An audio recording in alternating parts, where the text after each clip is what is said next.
Olá a todos, você está no canal das Antiga 80, meu nome é César e o que você vai ver no vídeo de hoje? Hoje, respostas de sábado, número 286, então aqui é uma sequência que eu faço chamado Respostas de Sábado e é óbvio você está assistindo esse vídeo no sábado, onde eu respondo perguntas, comentários, críticas, sugestões, tudo sobre equipamentos de áudio vintage ou vintage como queiram, basicamente isso aqui. Então se você tem interesse aí em fazer uma pergunta, querer discutir, conversar, debater sobre algum assunto relacionado a essa geração de equipamentos, ou por que não, talvez alguma coisa moderna, pode ser também, deixa aqui a sua pergunta no 286, que lá no 287, se o criador desejar, eu respondo para vocês, tá bom? Então é mais ou menos isso que você vai ver no vídeo de hoje, conversar um pouco, bate-papo sobre equipamentos de som.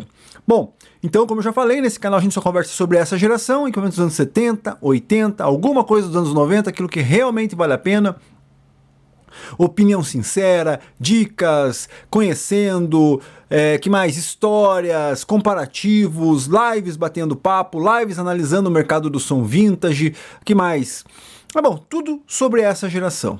Repetindo, tem interesse, inscreva-se no canal, ative o sininho que você vai ser notificado quando eu lançar um vídeo novo. E hoje, para variar, né, estou sem tempo, para você ter uma ideia, estou passando aqui por alguns probleminhas pessoais. Essa semana praticamente eu nem subi lá no bunker, né, no outro lugar onde eu tenho meus equipamentos, então estou com esse equipamento de plano de fundo novamente. Peço desculpas aí, né, normalmente eu gosto de variar o plano de fundo, quer dizer o que você vai ficar olhando enquanto eu falo, mas estamos aqui novamente com esse equipamento, tá? Então é mais ou menos isso, vou responder, lembrando que as perguntas, a ordem das perguntas, quem me envia é o Mercado Livre não. Quem me envia é o YouTube, ó, semana passada, 285, foi esse plano de fundo, aqui estão as perguntas e eu vou ler as perguntas e vou comentar, responder, debater aqui elas, ok? Mais ou menos isso. César, o que você tá... Que equipamento que é esse aqui? Cara, tem PM5000, CM, TP5000, ME22 Micrologic, CP5000, aqui tem um 4000 dB deck de rolo, SE9 Sansui, 631 Technics, tape deck, CP850D, plaquinha pendrive, tá?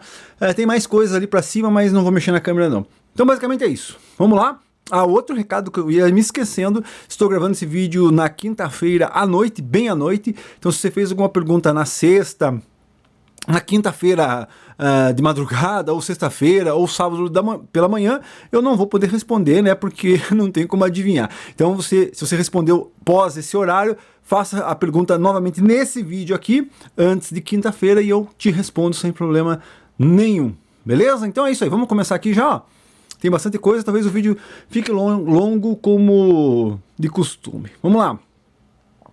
Humberto Thomas. Boa noite, você tem ideia do motivo de estas correias novas não prestarem? É material? Cara, digamos assim que seria um conjunto de coisas, né?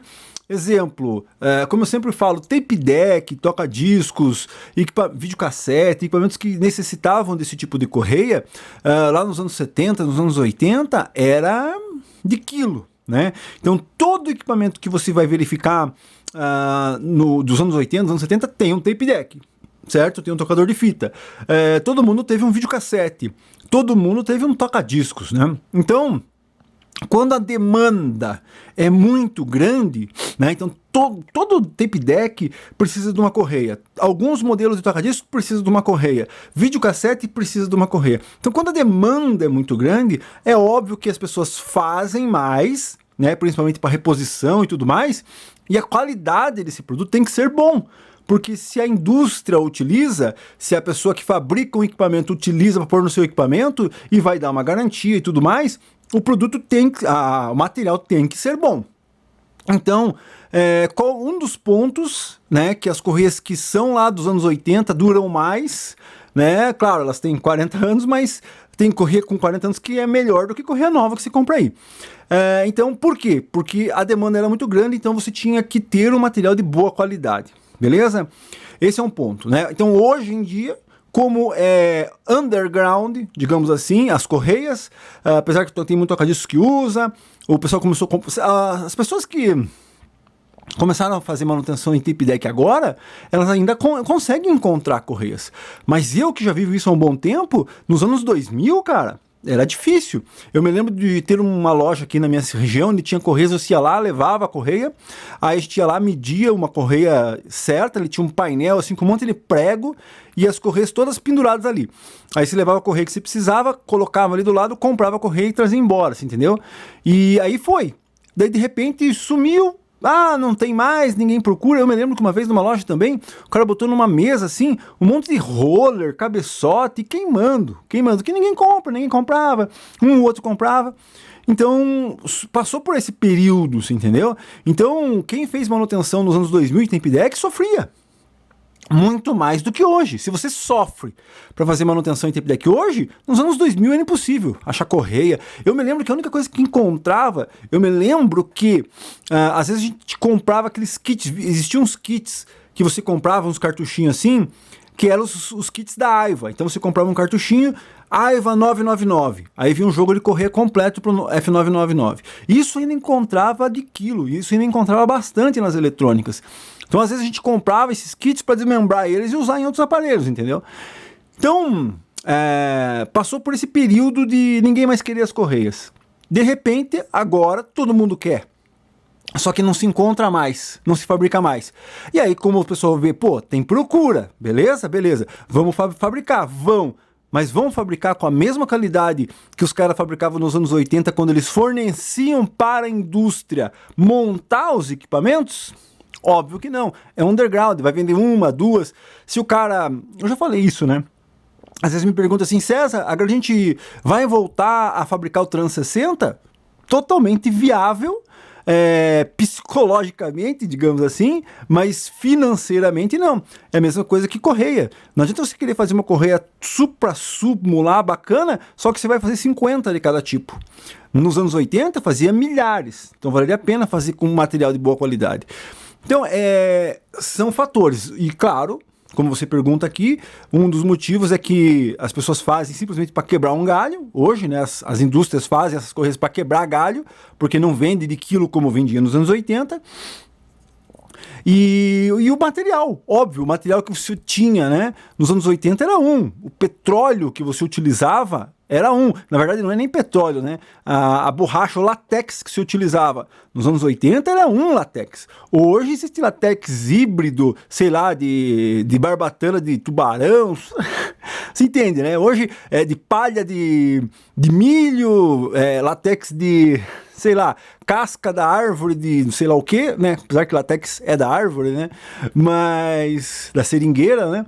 Mas você entendeu que hoje existem esses produtos paralelos, né? Ah, hambúrguer de soja, você entendeu? Então não é mesmo hambúrguer que se comer com carne, você entendeu? As correias também partem desse mesmo princípio, né? Então quando você não tem mais aquele material, aquele petróleo, vou repetir, novo petróleo, não, o látex de boa qualidade, né? Que você utilizava lá na época, hoje já não se tem mais esse mesmo material. Hoje se tem, como é mais escasso, né? Então eles substituem esses materiais por materiais alternativos, e esses materiais às vezes não têm a mesma qualidade dos que eram fornecidos lá nos anos 80. Então, mais ou menos é isso.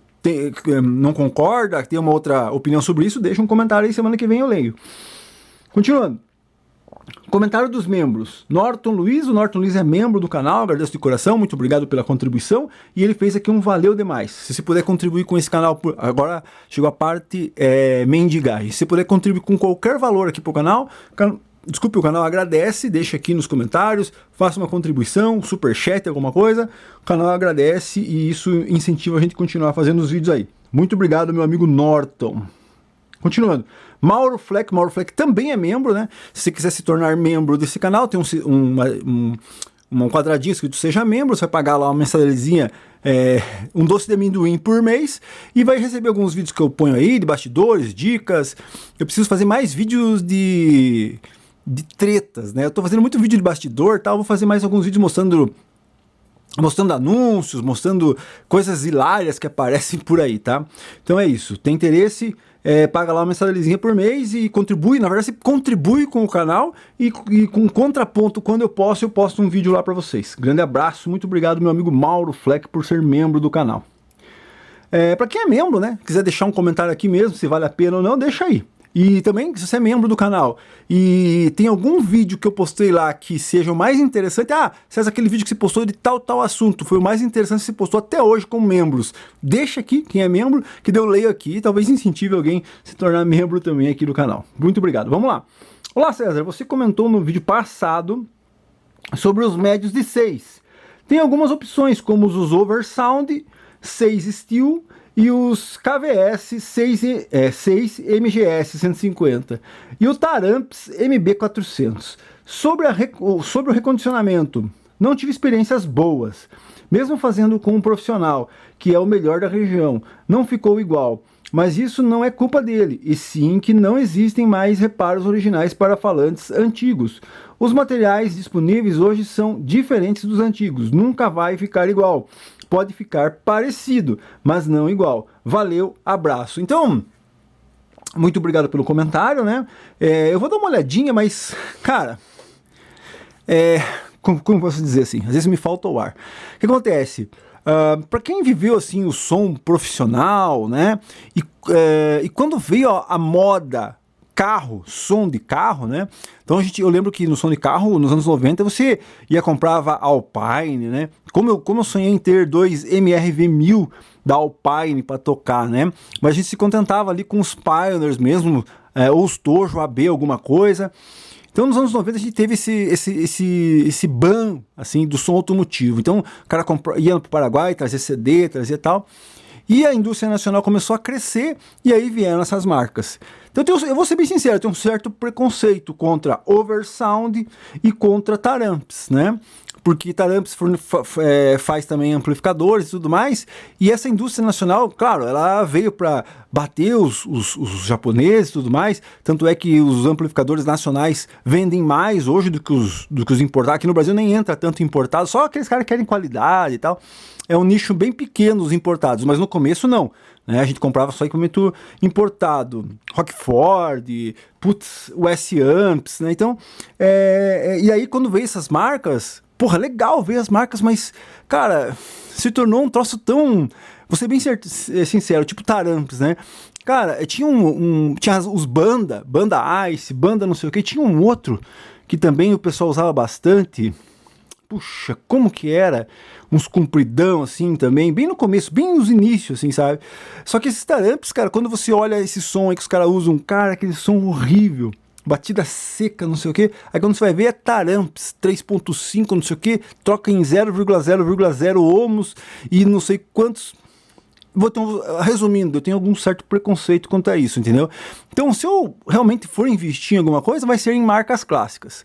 Selenium, Snake, Novik se tiver, né?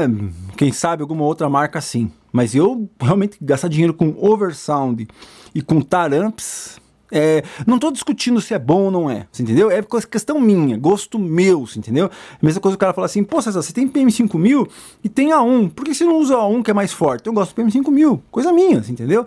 Então é isso aí, você entendeu, né? Mas tudo bem, uma hora a gente pode fazer uma live e fazer uma pesquisa, dar uma olhadinha na qualidade desses alto-falantes que você está dizendo aí. Beleza, agradeço. Vamos lá.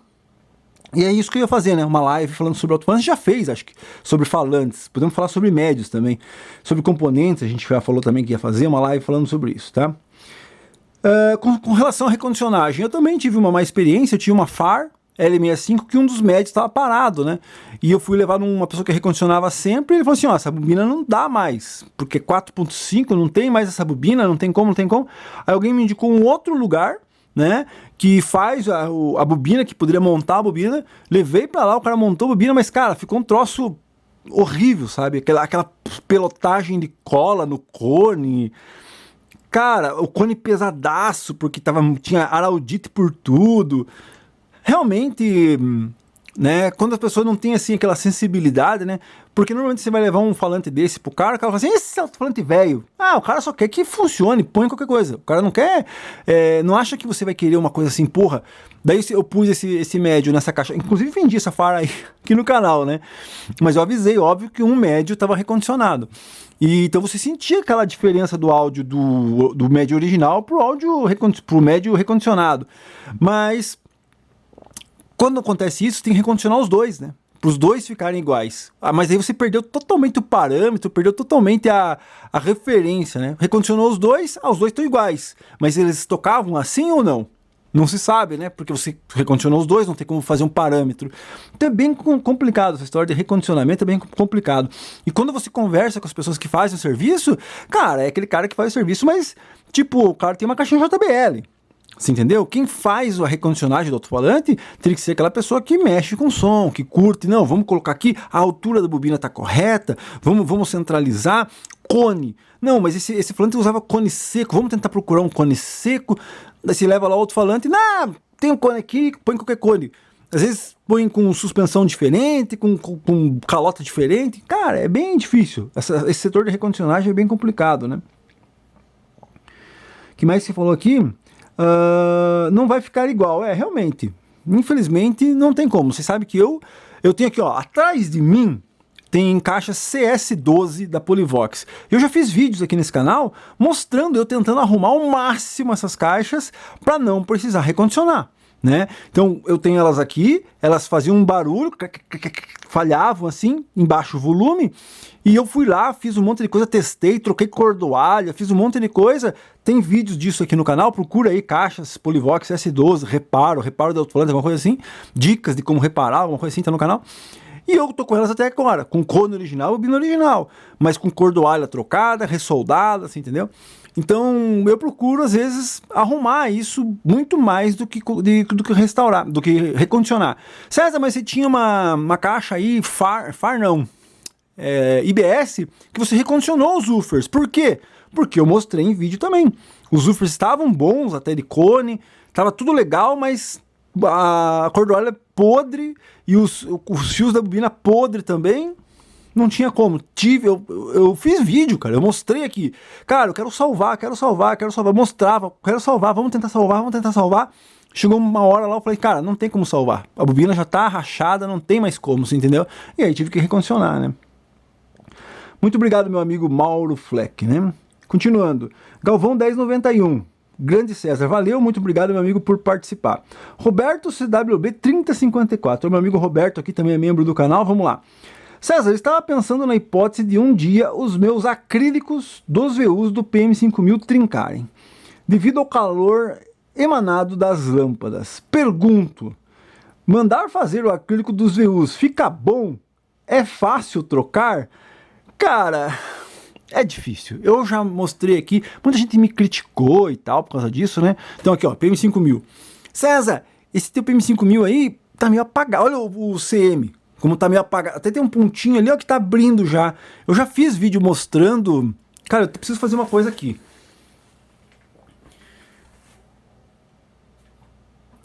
Ué, tá no máximo já. Ah, tá. Vamos abrir aqui o áudio. Aí. Então o que acontece? César, eu já mostrei aqui no meu canal, eu pegando o PM5000 desses aqui e fazendo ali o suporte para evitar a trinca do acrílico, mas é impossível praticamente, né? Então, César, tá muito...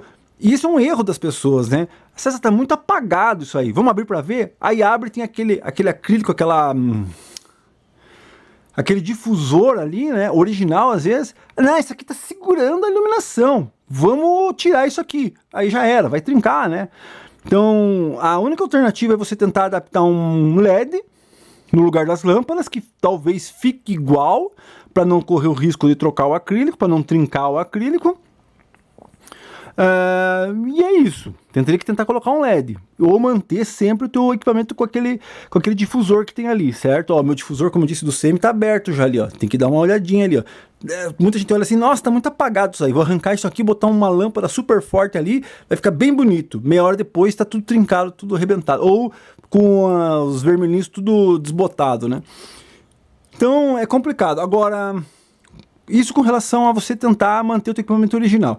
Agora, com relação à réplica dos acrílicos, cara, é só você fazer o seguinte. O pessoal faz réplica, fácil, beleza. Vá perguntar aí para quem tem Quasar 5500, aquele dos ponteirão. Né? Às vezes acham um Quasar aí, tá faltando acrílico. Os caras vão fazer adaptação de acrílico de multímetro, sei lá o que. Então... E a mesma coisa também com tampa de acrílico, né? Tampa de toca-discos. Se você pegar, eu já mostrei aqui várias vezes isso. Cara, você pega uma tampa original de DD1, cara, é muito bem feitinha, no vácuo ali e tal. Do cara, né, essa tampa é tudo riscada, compra uma nova. Aí você vai comprar uma nova, tudo emendada, com cola, paredes emendadas e tudo mais. Se com uma tampa de toca-discos, certo? Que é uma peça grande. E que talvez tenha uma procura muito grande, já não se tem uma qualidade na hora de reproduzir uma peça. Você já imaginou uma capinha de VU? Eu acho que é impossível, né? Se você conhece alguém que reproduz a capinha do VU do PM5000 original num padrão aceitável, me fala aí. Eu acho que é impossível. Impossível, porque aquilo ali tem mais detalhes do que uma tampa de toca-discos. É muito menor que uma tampa de toca-discos. Então é muito mais difícil de você reproduzir do que uma tampa de toca-discos, né?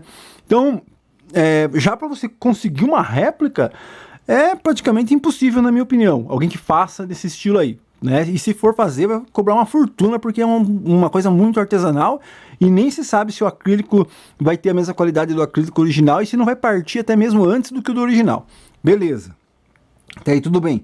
Agora outra coisa que ele fala que assim, se é fácil trocar. Cara, eu já mostrei vários vídeos aqui no meu canal desmontando o PM5000. Tem que tirar toda a frente, aí você vai tirar toda a frente, aí os views vão estar ali. Se eles forem originais, vai ter uma fita, tipo um durex, segurando as tampinhas. Você vai passar um estilete, já mostrei aqui em vídeo, isso aí, abrindo. Um vídeo bem antigo, se eu não me engano, que eu faço uma manutenção no PM5000, eu mostro lá, o que eu faço? Eu só passo um estilete na durex original, e eu mostrei isso para trocar as lâmpadas internas. Aí você tira o acrílico, beleza, troca a lampadinha, põe o acrílico de novo, arruma uma fita ali, né, um durex do mesmo estilo e tampa. Aí beleza, aí depois você vai ter que botar o painel tudo no lugar, e não é só o painel, tem o contra-painel, tem esse painelzinho que encaixa nos LEDs, é bem chato, bem difícil de fazer, mas é viável de se fazer, né? Agora, precisa ter a réplica, e a réplica, a pior parte é ter a réplica dos acrílicos, né? Muito obrigado pela pergunta, meu amigo Roberto. É isso aí, né? Quem tem esses equipamentos fica pensando no futuro. Puxa, como é que eu vou resolver isso? Como é que eu vou resolver aquilo? Se eu não tiver mais isso para vender, como é que eu faço? Né? E isso acontecia muito, que nem me perguntaram das correias. Porra, eu vou comprar uma correia pro meu tape. Não, já vou comprar umas 3. Cagada, né? Porque vai ficar com as 3 paradas lá, vão derreter. Então isso acontece muito, você comprar... Eu às vezes tenho equipamento que eu vendo, tô vendendo e tem um monte de coisa que vai junto. Por quê? Porque eu comprava para poder manter, tipo carcaça. Comprar uma carcaça de 750 para ter peça para deck 750, né? Tanto é que uma vez eu salvei um deck com VU de carcaça. Então, é isso aí. Quem gosta desses equipamentos fica pensando nisso, né? Inclusive, se eu não me engano, foi o meu amigo Roberto mesmo que veio, acho que veio um PM aqui, não sei, e ele mesmo já olhou assim, teus acrílicos já estão meio que trincando, é verdade. Se você olha de frente, esses aqui não. Ou sim, não sei. Mas se você olha de lado, você já vai ver os acrílicos já com trincas, né? Continuando. Mário Luiz Reis, boa noite, César. Tem um equalizador Micrologic M22, igual esse que eu tenho aqui, né? Ligado no 1450 com 2 tapes. Gostaria de saber se dá para usar a saída 2 ou 3 do equalizador para ligar no 1360 como se fosse um mixer. O sinal que sai do M22 saiu amplificado por causa do 1450 ou não? Se puder, onde seria a inserção do sinal do 1360? Desculpe a minha ignorância. E parabéns pelo seu trabalho. Valeu. Se eu não me engano, aqui o nosso ME22... ele tem 3 saídas out. 3 saídas out, né? Tem, se eu não me engano, uma saída out que não atua, se eu não me engano, não atua o volume. Cara, não vou lembrar direito, mas tem alguma coisa assim, certo? E as outras 2 saídas, ele funciona normal. Então, digamos aqui, eu tô com esse sistema ligado. O meu ME22, ele está ligado, ele sai do pré, liga no ME22 e no ME22 vem pro PM5000. Fechou. Aí você vai usar a outra saída, Alt 2 ou Alt 3, e jogar no teu 1360 na entrada auxiliar. Certo? Não, o teu 1450 não vai controlar esse sinal. Então, quer dizer que quem vai controlar o volume vai ser aquele volume ali, aquele volume ali. Então, quando eu vou botando volume aqui, eu vou injetando volume no 1450 e vou injetando volume no 1360. É que meu vidro tá aqui, ó, tá vendo? Esse aqui é o vidro acrílico. E aqui o outro vidro fumê desse rack aqui, né? Então eu pus ele reto aqui pra não ficar aparecendo. Senão dá reflexo, ó, dá reflexo. Então deixei ele aqui pra ficar como se fosse, né? Então o que acontece? Então você pode usar o teu ME22 normal para ligar tanto no 1450 como no 1360, sem problema nenhum. O único volume que vai comandar é o volume dele ali, ó. Só que daí o 1450 vai ter um volume e você vai controlar essas caixas que estão ligadas no 1450. O 1360 vai ter o volume dele lá e vai controlar as caixas que estão lá no 1360, entendeu? Continuando. Roberto CWB. Olá, César, comprei mais um tocadiscos comprei mais um tocadiscos Gradiente DD200Q, além daquele que comprei com você. Pergunto, eu estou pensando em mandar polir o prato para tentar tirar aquelas oxidações inerentes à umidade. Você está falando do que eu te vendi?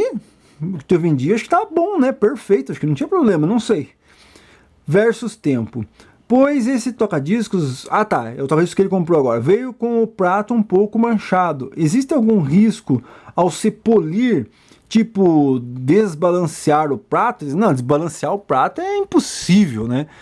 Você teria que tirar muito material ali para desbalancear, né? Ou então, tipo assim, o erro que eles cometem é o seguinte: o prato tá aqui, aí se gira ele, tem uma mancha aqui, aí o lixo aqui, ó, lixo aqui, né? Nesse sentido, para ficar certinho, lixa muito num ponto só, aí talvez possa desbalancear, mas cara, é mínimo. Uma lixa não tem como tirar um material tão grande ali, né? Não é uma fresa que você vai tirar 1 milímetro, 2 milímetros, não, você vai tirar a lixa, você vai tirar micros ali que não vai ter como desbalancear, muito difícil, né?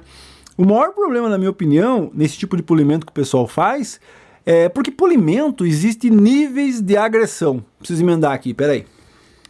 Então, como eu estava dizendo, num polimento existem níveis de agressão, tanto em pintura automotiva, tanto em acrílico, tanto no alumínio, qualquer lugar, existem os níveis de agressão. Então ali, se você passar cera, né, uma cera, vai ficar lustrosa, mas não vai tirar nada. A cera simplesmente blinda o que tem ali por baixo, né? Então, beleza, vou passar uma massa 2. Bom, passando uma massa 2, você já tira um pouquinho de material. Mas esse pouquinho de material que você tira resolve o problema do polimento? Não. Então você pode passar uma massa 3. Massa 3 vai resolver? Não. Aí você vai ter que começar com lixa. Ah, então vou passar uma lixa 1200. Vou passar, acho que nem massa 3, o ideal é já começar com a 1200. 1200. 800, 600, 400, né? A partir do momento que você chega na 400, aí você está tirando material pra cacete. E qual o problema de tirar material? No acrílico, de se tirar material, ele fica desnivelado, todo ondulado, né? Porque você não tem como tirar, não é uma, como disse, não é uma fresa que você vai tirar um tanto parelho em todo o produto, né? Você pode, numa lixa, você pode tirar mais aqui, ele vai ficar todo ondulado. Por isso que eu não gosto de passar muito lixo em acrílico, porque você pode forçar um pouco aqui, forçar menos aqui. Tem um risco aqui, forcei um pouco mais aqui. Aqui eu forcei menos, aí ele vai ficar ondulado, né? Então, já no alumínio ou no antimônio, como você quer fazer, o risco maior não é desbalancear o prato, na minha opinião, nada disso. O risco de fazer num acrílico ou num antimônio é você tirar a proteção. Como assim? Porque com certeza aquilo foi fabricado e foi feita uma proteção, um anodizado, um zincado, não, um zincado acho que em alumínio não faz, mas sei lá, um verniz, você entendeu? Essa proteção. Nunca ouviu falar que queimou a pintura do carro. Por quê? Porque tem a pintura, aí tem o verniz. Se você pegar uma massa de polir ou uma lixa 1200 ou 800 e ficar... Certo? O que vai acontecer? Você vai tirar o verniz e vai abrir, né? Então ele vai... Existe um termo certo que eu esqueci agora. Vai deflorar, né? Uma coisa assim. Então você passa aqui, pum, abriu. Aí já era. Aí você vai ter que vernizar de novo, entendeu? Então, qual é o problema de você fazer isso no teu prato aí? É você tirar a camada de proteção que foi feita para proteger o alumínio. Por quê? Porque o alumínio... Aqui, ó, aqui dá pra ver a diferença, ó. O meu PM5000 tem anodizado nos botões. O meu CM5000 não tem. Então ele pode começar a pretear o alumínio, pretear o antimônio, pior ainda, né? Pode começar a pretear o antimônio. Se você pegar o teu prato e virar ele, você vai ver que atrás é bem fosco. E ali onde está esse acabamento que você quer polir, ele é bem bonito, bem brilhoso. Por quê? Porque foi feito um tratamento ali. Então, se você mandar uma lixa 800 ali, além de você fazer ela ficar frisada, né, vai ficar as marcas da lixa, ou então, por mais que você... Vamos lá, se você fizer a coisa certa, passa uma lixa 800, depois uma 600, depois uma 800, uma 1000, uma 1200, e vai nesse mesmo ritmo. Você vai, cada vez que se passa, você vai tirando a marca da lixa anterior. Então você pode deixar liso? Pode, mas você tirou ali o que tinha ali, o anodizado, o que for, e aí você pode fazer um polimento tal, e daqui a um mês, um dia, 10 anos, 100 anos, não se sabe, pode começar a pretear, fazer alguma coisa, porque você sabe que o alumínio, alguns tipos de alumínio, se você tem contato com o oxigênio, né, então ele trabalha, né, existem, o alumínio tem componentes que com o contato do oxigênio ele trabalha, ele preteia, tem um monte de coisa que vai acontecendo. As pessoas acham que o alumínio não enferruja, né? Na verdade ele começa a enferrujar, mas ele não fica marrom, né? Ele vai ficando um musgo branco ali, umas coisas brancas ali, e vai começando a deteriorar. Então o maior risco de você fazer isso que você quer fazer é tirar o acabamento. César, mas eu posso fazer? Pode, certo? Com tudo que se o que você tem ali você consegue tirar com uma lixa 1200, uma massa de polir, é o máximo. A partir daí, se caso tiver que passar mais para tirar mais material ali, aí talvez você tire a proteção e aí DVO, né? Então não é complicado. César, então eu vou levar para um especialista, para alguém que faça polimento, não sei o que, cara. Não sei se a pessoa vai entender o que vai fazer ali, entendeu? Não sei, cara. Quanto mais eu respondo essas perguntas das pessoas que querem fazer alguma coisa, mais eu gosto de equipamento original, mesmo com detalhes. Bom, mas é isso aí, meu amigo. Faz o seguinte, arrisca um... Eu não sei se eu devo ter prato desses tocadiscos aqui sucateado, mas arrisca aí uma massa de polir número 2, né? Tenta passar uma massa de polir número 2 para ver se já não melhora.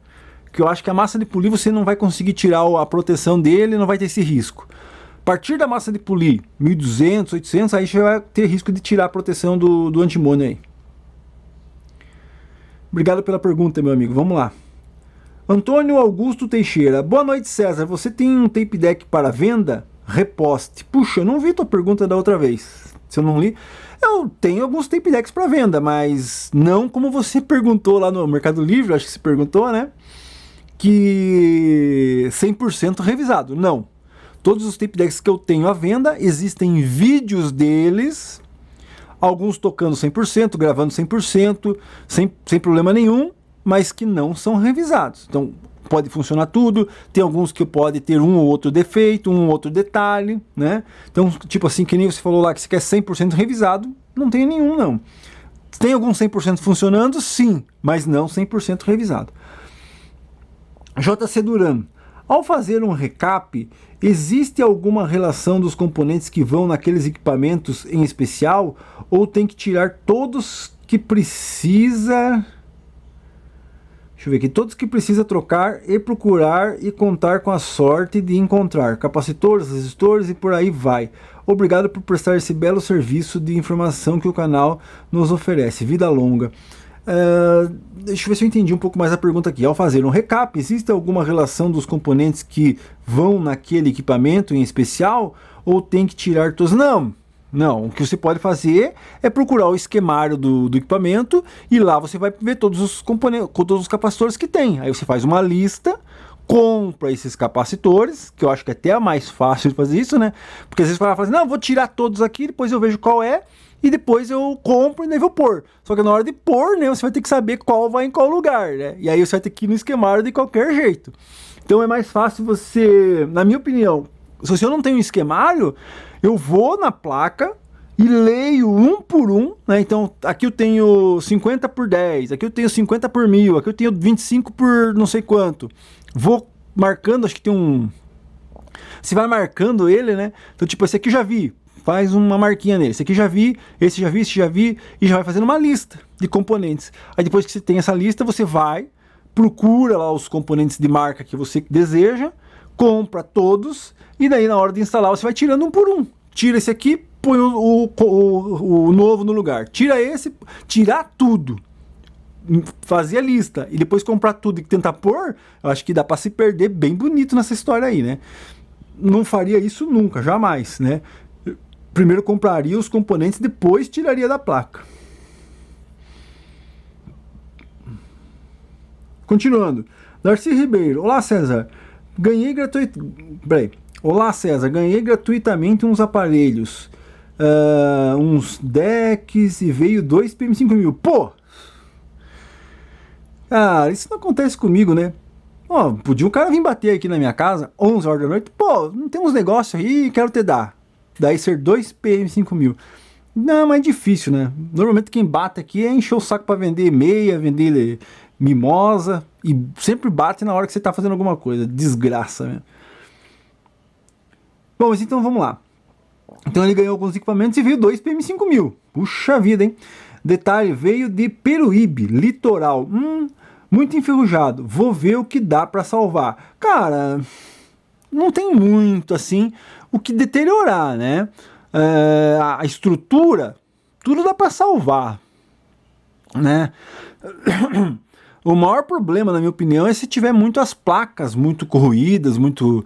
Mas olha aqui, já aconteceu de novo. Eita! Baixar um pouco aqui para não ficar estourando ali os VUs do SE9 ali, né? É isso aí, né, meu amigo? Então, pau na máquina aí, veja o que dá para salvar, mas não tente mexer muito, não tente desmontar, fala assim, não, vou desmontar tudo, vou lixar, vou pintar. Cara, esse tipo de projeto às vezes não termina. Mais fácil você ir fazendo partes por partes. Faz uma parte, monta. Faz outra parte, monta. Desmontar tudo e começar a tentar restaurar, a probabilidade de você não montar nunca mais é bem grande, né? Quem mexe com carro, restaura carro, sabe como é que é, né? Putz, os caras, não, vamos desmontar tudo, catalogar e vamos começar. A chance de você perder muita coisa é grande, é mais fácil deixar montado e ir arrumando partes por partes. Vamos lá, Paulo César Oliveira. Boa noite, César. Queria saber de quantos watts tem realmente Polivox PM5000 ou Gradiente H2. Se são mais potentes amplificadores Machine 2.5, Yamaha P3200 e Yamaha SX 350. Pelo manual, são mais quando coloco ligados nas caixas JBL. Gradiente H2 parece dar uma qualidade de grave e agudo, perdendo agudo para esses amplificadores. Cara, não dá para comparar, né? PM5000 é 150 por canal, H2, se eu não me engano, é 180 por canal. Aí você pegar uma Machine 2.5 já é um outro tipo de equipamento. Yamaha, essa 3200, é aquela com VU, né?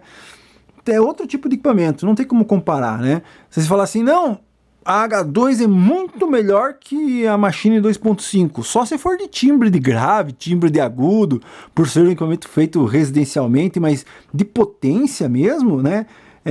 Punch, pancada, não tem como esses equipamentos bater esses aparelhos mais modernos, com uma estrutura muito mais pesada. Não tem como, né? Pode ser que dê um som mais equilibrado, mas potência dificilmente. Adriano Silva, depois do dia D da H2, o que você nos pode dizer sobre capacitores eletrolíticos? Original que estiver funcionando e depois do dia D da H2, é melhor original, o capacitor eletrolítico chinês funcionando ou ter original e um belo dia pode chegar o dia D? Abraço, Dourados, Mato Grosso do Sul. O problema, meu amigo, que o dia D pode chegar até mais rápido para um chinês falsificado do que para um original com 50 anos. Essa é a minha percepção, você entendeu? Então, né? Mas com relação ao dia D, mantenho o que eu mantenho. Eu tenho uma outra H2 que tem capacitor original e ela tá lá com o capacitor original. Não faz tempo que eu não ligo. Podemos até ligar um dia para ver se vai explodir também.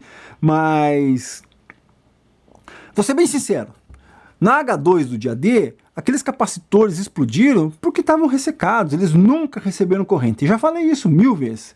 Eu acredito que se aquele aparelho tivesse sido ligado lá nos anos 80, tocado pelo menos lá, sei lá, 1 ano, sendo utilizado por 1 ano, 2 anos, 3 anos, não teria acontecido o que aconteceu. Na minha opinião, aquele equipamento foi comprado, no máximo foi ligado ali para olhar, funcionar, e desligado e nunca mais ligado. O que acontece? Capacitor, né, nem trabalhou, não passou energia dentro dele.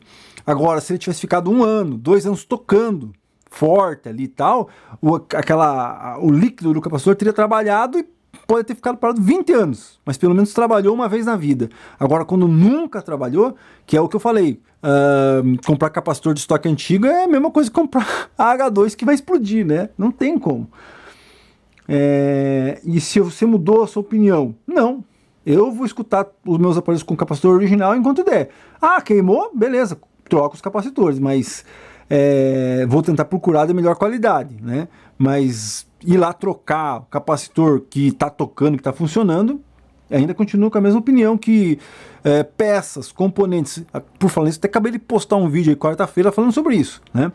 Eu ainda acredito que componentes feitos lá nos anos 80, por mais que tenham 40 anos de uso, lembrando, não é de estoque antigo, é componentes que estão nos aparelhos, que estão tocando nos aparelhos, que estão funcionando dentro dos aparelhos, né?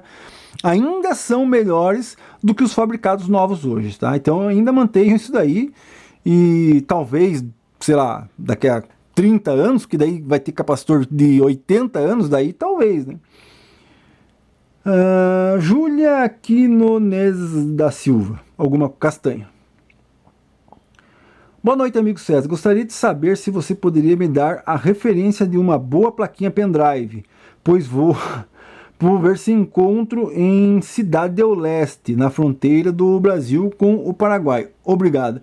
Cara, não tem mais marca, né? Essas coisas não tem mais marca, né? Não existe Samsung, Philips, LG, sei lá, Lennox. Não tem mais marca, esses são feitos artesanalmente aí pelo pessoal, né, que não põe marca, que não põe nada, chinês, né.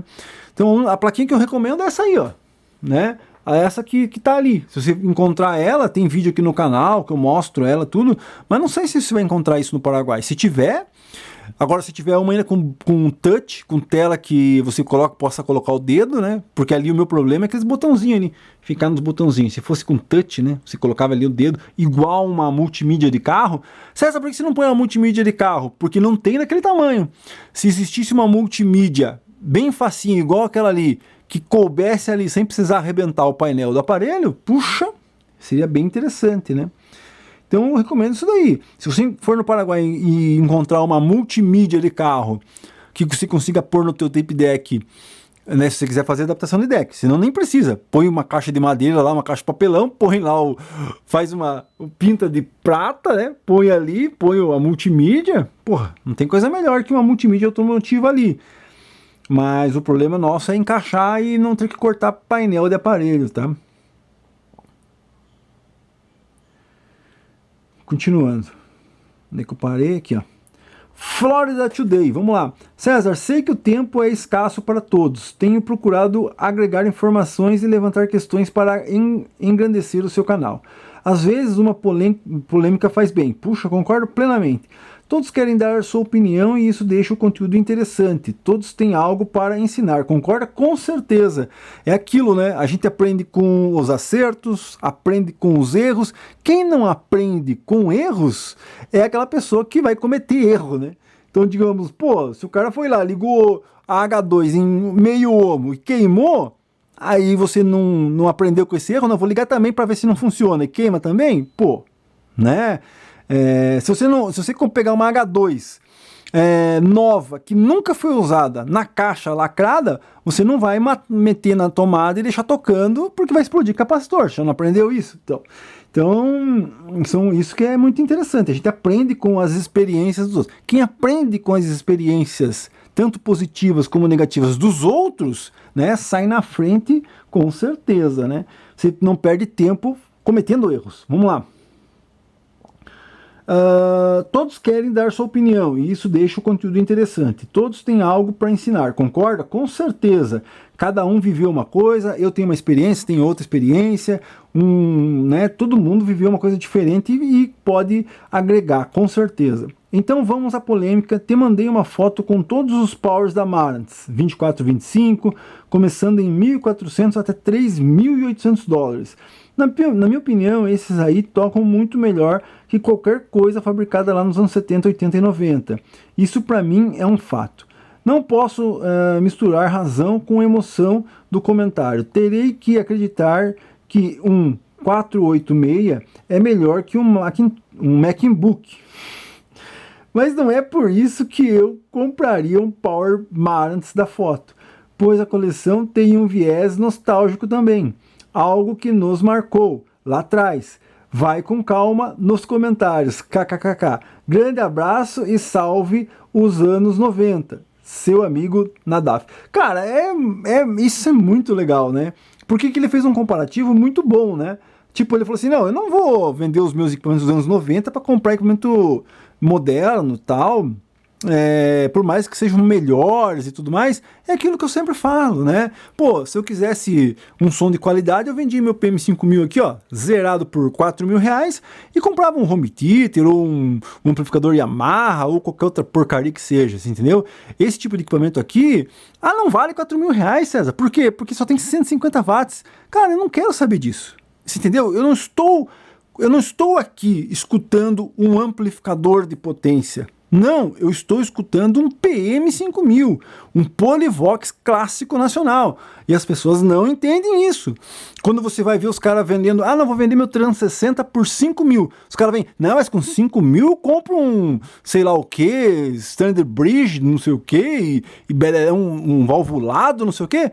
Cara, ninguém quer a porra desse teu valvulado. Eu não quero a porra de um home theater. Eu quero um Trans 60. Eu quero um PM5000, né? Eu quero um Opala de 150 mil reais. 150 mil reais, você tá louco? Você compra uma caminhonetona, compra não sei o quê. O cara quer um Opala de 150 mil reais. Você entendeu? Não é questão de o carro que ele vai ter lá para usar, né? Ele quer aquilo. As pessoas não entendem isso, né? Que é mais do que o dinheiro, é mais do que o som, né?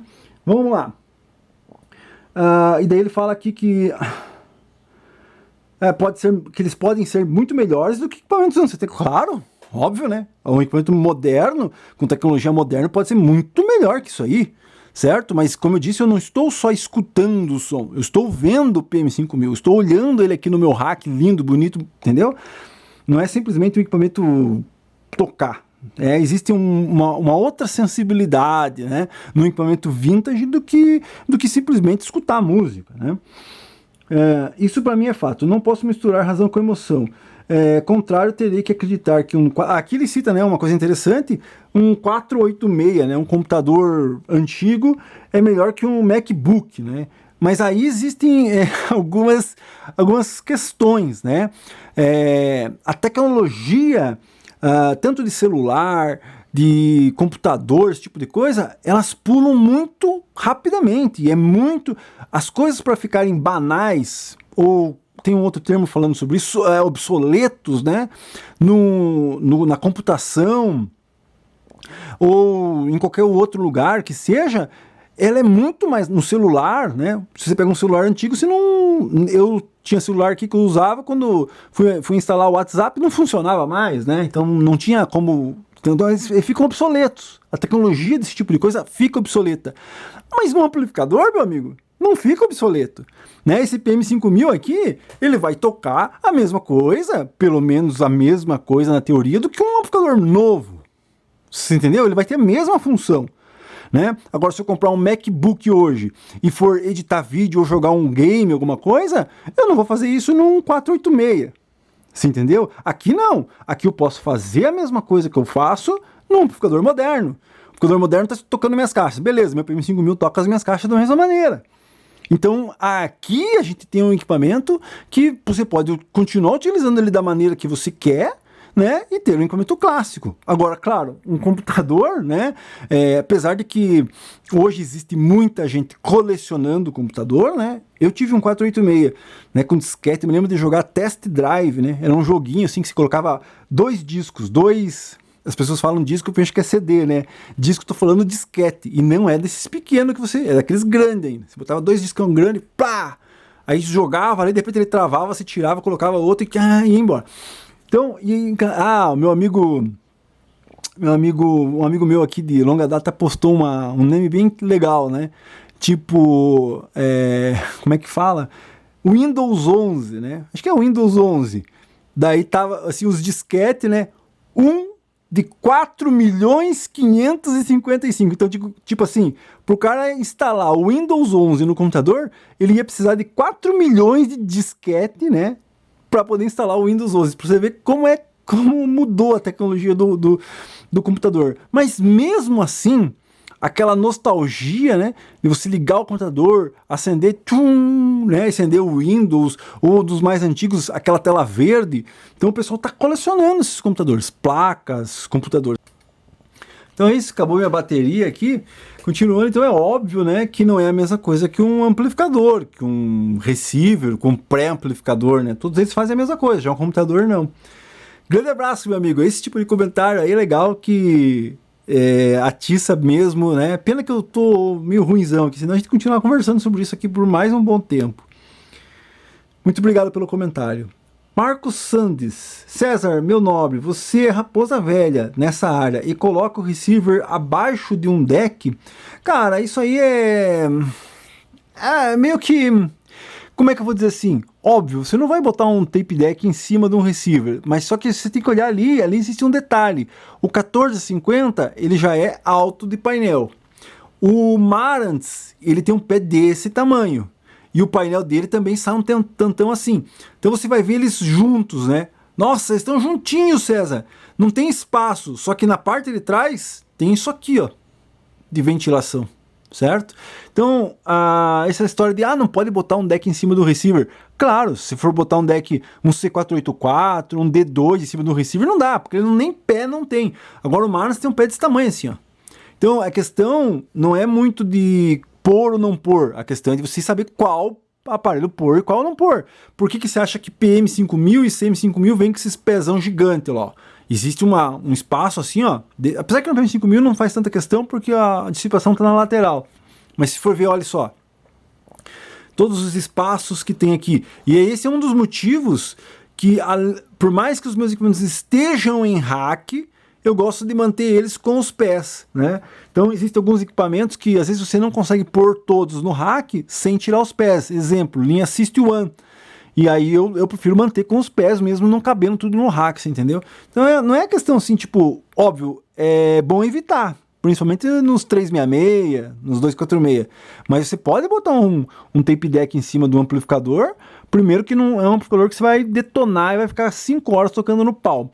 Segundo, o deck não está grudado em cima do amplificador, certo? Não é aqueles pezinhos chinfrim assim, mas tem um pé desse tamanho ali, entendeu?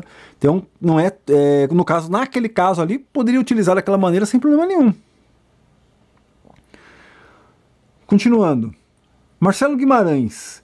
Cara, eu estava vendo uns vídeos de teste dessas caixas de som de MP3 e Bluetooth. As top de linha não são mono, mas os alto-falantes são colocados na vertical, um em cima do outro. E quando tem tweeter, na maioria é um no centro. Não é mono, mas só tem um tweeter. Não, ela não é mono. Só tem um tweeter, mas não é mono, né? Então ela tem 2 woofers e um tweeter, mas não é mono. Só cai quem quer, né? Vamos lá. Vamos lá, para cima e outra para baixo, ter a sensação de estéreo. E agudos não precisam ser estéreo? Claro que precisa ser estéreo. Quem disse que agudo não precisa ser estéreo?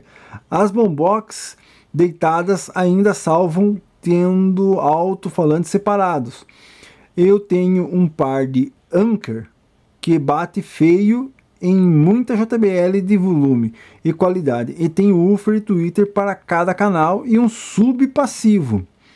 Mas as verticais mais baratas é só um woofer e um tweeter. Cadê o estéreo? Pega mais de R$500 num som mono? Cara, isso aí é uma discussão longa, né? Quanto os caras pagam e tudo mais. Mas é claro que o estéreo não existe como você ter um som estéreo com um alto-falante, né? É fora de física, né? Não existe isso, né? Como que você vai ter um som estéreo com um alto-falante. Vamos dar um exemplo. Você tem essa caixinha que você falou que tem 2 woofers e um tweeter.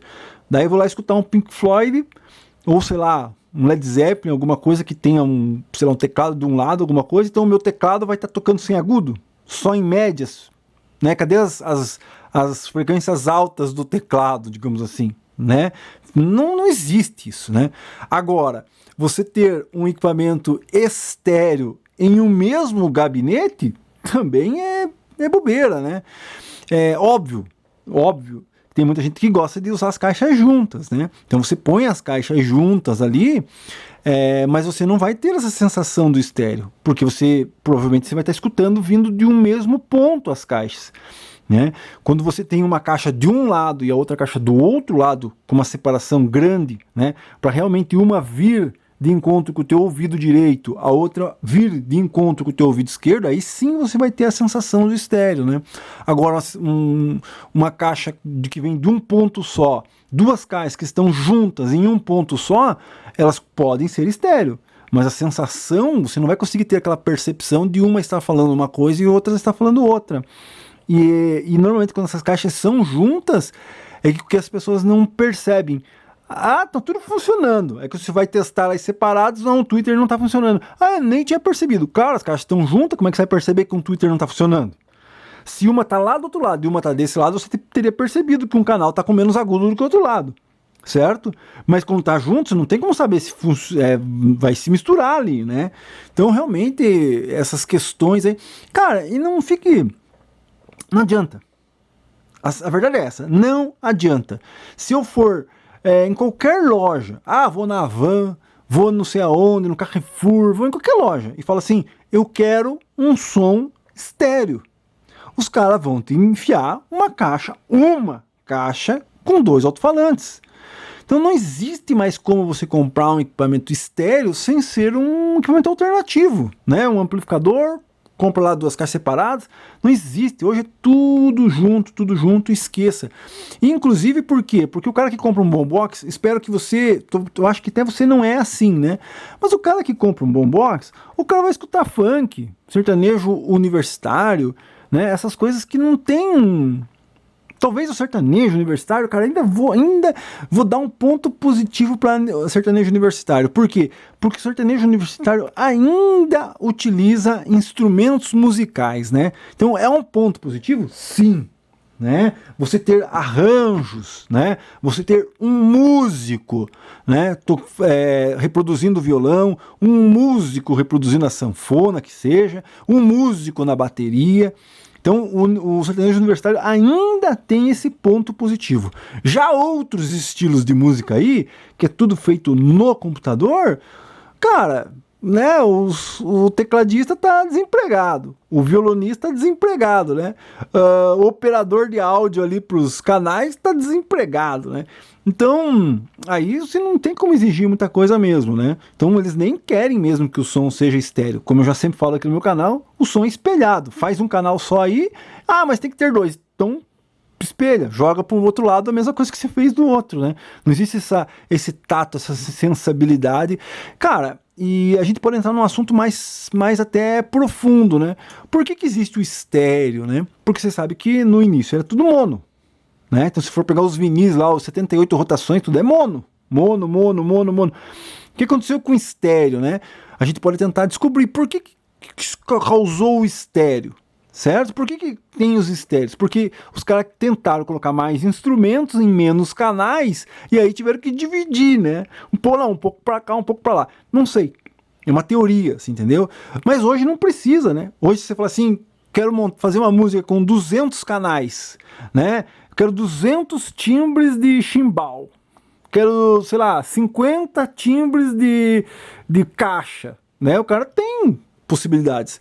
Mas se você for pegar histórias e tudo mais da mesa de som que gravou o álbum The Wall do Pink Floyd com 24 canais. Então, porra, temos 24 canais aqui. O que nós vamos enfiar nesses 24? Vai faltar alguma coisa aqui, você entendeu? Então são assuntos que... Só um minutinho. Bom, então é isso, chega de conversar, deixe sua pergunta para a semana que vem no 286 que eu respondo, deixe sua crítica, sugestão ou sua argumentação com relação a tudo que eu falei nesse vídeo. Deixa aí que semana que vem a gente conversa. Inscreva-se no canal, ative o sininho, não esquece de dar o like para ajudar e assista os outros vídeos aí do canal para ajudar também aí o engajamento deste canal. Grande abraço, até a próxima.